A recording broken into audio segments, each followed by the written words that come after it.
So guys, once you're on this screen, you want to click on Shift and F10 on your keyboard at the same time. Shift F10, which will then pull up the command prompt. Now once we're here, you want to type in ncpa.cpl and then click on enter, which will then pull up your network connections. You want to right click on your network adapter and then click on disable. It's then going to disable it. Now we're going to close out of this. Next, you want to type in OOBE /bypassNRO and then click on enter. It's now going to say just a moment, wait for this to load. You can now continue with the Windows 11 setup, and it's not going to ask you to create a Microsoft account. So just go through all these steps.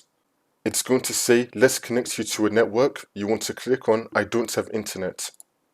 Follow through all these steps until it takes us into Windows 11.